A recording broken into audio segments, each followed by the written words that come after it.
unfortunately, with a 70-year-old piece of legislation, we still didn't have a lot of case law. So we needed to put something together to help employers understand certain parts of the Long Service Leave Act. My name's Caroline Beasley from Cowell Clarke Commercial Lawyers, and I'm here with Toni Minovski from New South Wales Industrial Relations, and we're going to talk about some long service leave changes today. Why don't we start with a bit about what's changing? Sure. Thank you, Caroline. New South Wales Industrial Relations has introduced an updated guidance for the Long Service Leave Act of 1955. So this updated guidance is quite in-depth and provides payroll people, employers, lawyers, everyone who's interested or requiring to use the Long Service Leave Act, updated guidance on all areas of the Act. Toni, can you talk us through why these changes are significant? Look, the changes were necessary in terms of, first up, the guidance was necessary because unfortunately, with a 70-year-old piece of legislation, we still didn't have a lot of case law. So we needed to put something together to help employers understand certain parts of the Long Service Leave Act.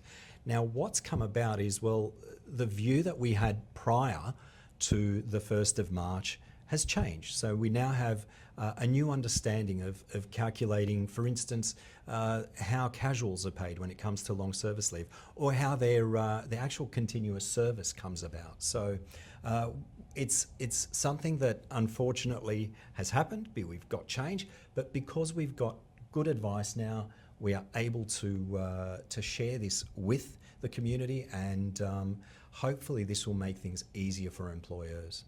And Toni, how did this revision of the guidance come about?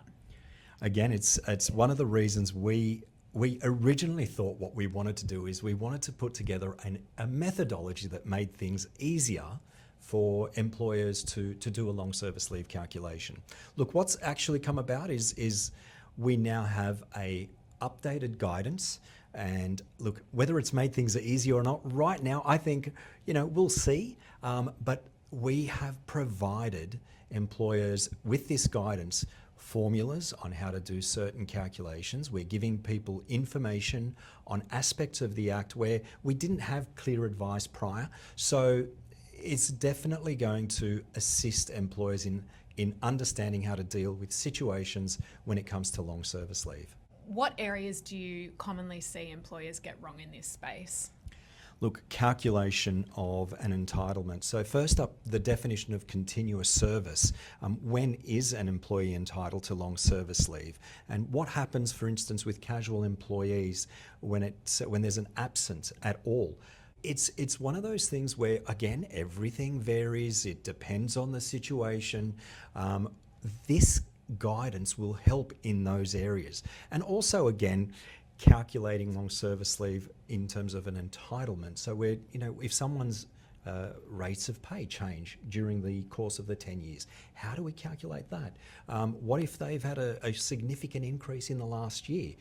What if at the time of termination they changed a year earlier and we became part-time? So for the last year or so, they were only doing 20 hours rather than their 38-hour week. So those are the types of issues that this guidance helps with. What do you think that these changes mean for employers? What are you hoping that they're taking away from it? Yeah, we do hope that it will make things easier for them. It may take some time because they want to get used to the guidance, but we do hope that it will make things easier for them to understand long service leave.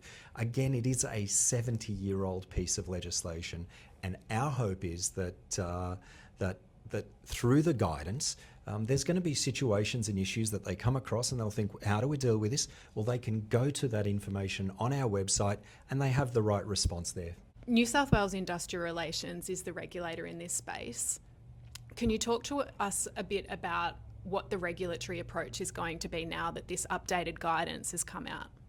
Yeah, firstly, I just want to clarify that we won't be looking at cases prior to that date and thinking, well, hold on, we're going to use the current interpretation retrospectively. That's not going to happen. So our aim is from the 1st of March, we have this new new guidance, my apologies, that we'll be using.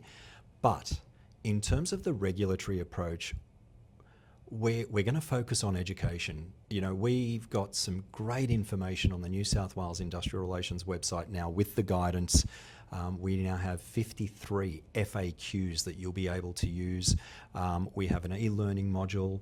We're also developing, and should have in early April ready to go, a brand new digital credential that employers and employees can approach and use and get to know the Long Service Leave Act in great detail with the updated guidance.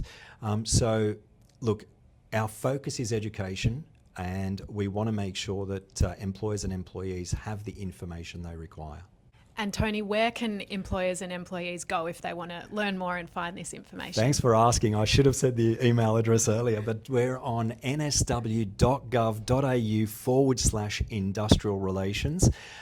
Look up long service leave, and from there we have a number of fantastic, as I said, resources for employers and employees, including a long service leave calculator that will help you work out the actual accrual.